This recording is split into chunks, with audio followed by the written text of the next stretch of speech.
Hello everyone, welcome to the Study Along channel. In this channel, we are going to start a series for the teachers' eligibility test exams that for the central TET as well as the TETs of the other states. So we are going to start with the child development and the pedagogy. In this, the very first chapter is going to be about the concept of child development and its relationship. And in this chapter, the chapter 1, we are going to deal with the first topic of this chapter is the concept of development, the characteristics of development, and the types of development. From this, we may expect two to three questions in the exam. So let's begin. So the chapter 1 is concept of development and its relationship with the learning. So this chapter is one of the most important chapter of the child development and pedagogy. In previous year papers, 2 to 3 questions are asked from this chapter regularly. Focused topics of this chapter are concept of types and development, stages of human development, and relationship between the learning and development. So in this video, the part 1, we are going to discuss about the concept of development, characteristics of development, and types of development. So the concept of development says that the term development refers to the various qualitative and quantitative changes taking place simultaneously with the changes, the growth. The quantitative and qualitative changes, the development may be defined as the progressive series of mannered and coherent changes. The changes are occurring in a mannered and coherent way. The word development indicates the changes related to the growth and the move towards the maturity. So, the development ultimately will lead to the maturity. In other words, physical, mental, emotional growth is referred to as development.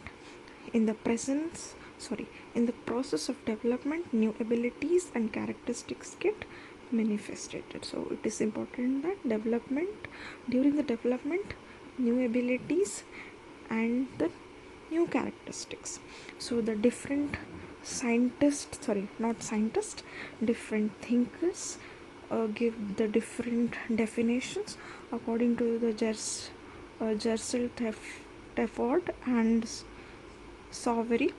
Development refers to the complex process in which the development is defined as the functioning from the ovum to the level of the maturity. And according to the Harlock, it is not just the physical growth, it is the series of changes towards the goal of maturity.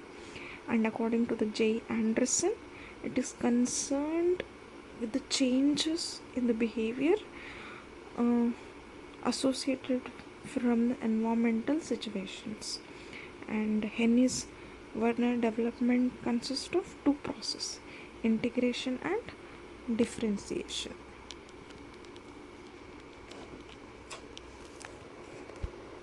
Next, coming to the characteristics of the development is that this process is a continuous process from the moment of the conception until the individual reaches the maturity.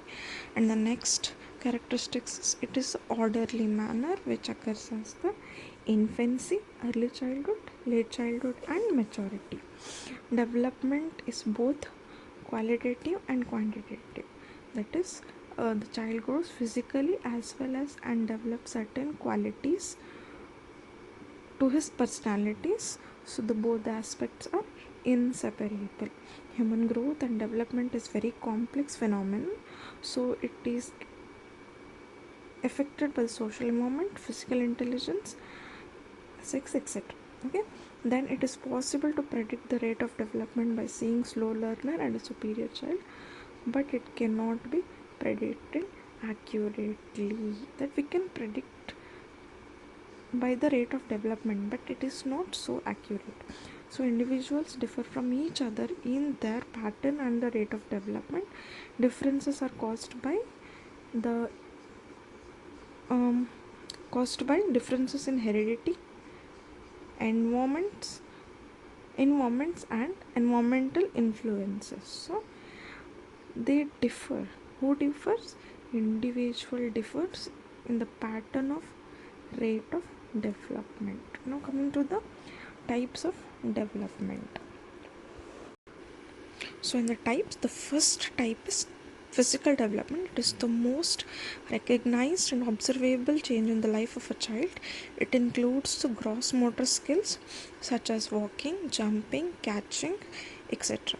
So here the question may come as which skills comes under the gross motor skills are walking, jumping, catching, etc. The fine motor skills for painting, writing, drawing, etc. This development is largely dependent upon the child's health and nutritional status. This development is also called as maturation. Next is the cognitive development. It focuses on how children learn and process information. As the children grow age, they can understand the environment by using their senses such as seeing, listening, touching, smelling, and tasting, registering information in that mind's efficiency, retrieving it from their memory. This development indicates the development of intelligence. So the question may be what type of development do lead to the cognitive development is the development of intelligence. Next is the social and emotional development. These are the indicators of sound social development among the children. The seeds of this social behavior are sown in infancy itself. Young children also enjoy company of their friends. They develop social skills like sharing, cooperations, patience, etc. in their interaction with the peers and others. According to the Herlock, social development means acquisition of the ability to have in accordance with the social exceptions. Emotions are stimulated or moved state of mind and excitement or disturbance in feeling of an individual. Emotional development is the ability to control and manage one's emotions.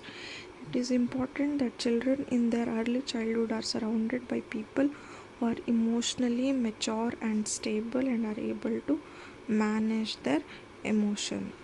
Next is the language development, interaction with one another through various methods of the communication, that is writing, speaking, sign language, etc. But above all, language is an important medium of communication. Language is a tool of communication that uses words and symbols to express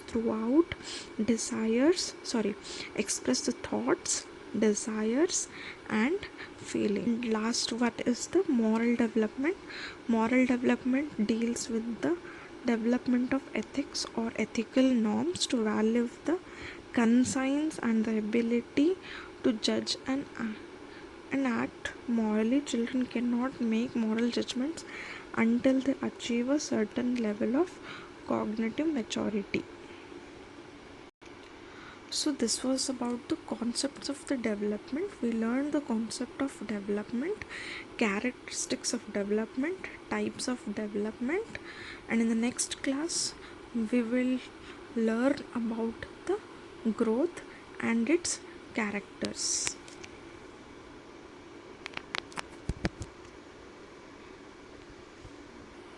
If this was helpful, please like the video and comment if any improvisation is necessary.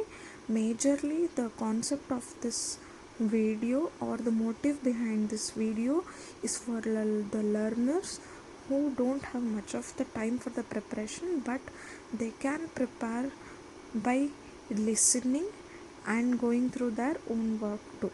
So the next class will be about the growth and its characteristics and other aspects related to the growth, and after this we will solve the questions related to this chapter.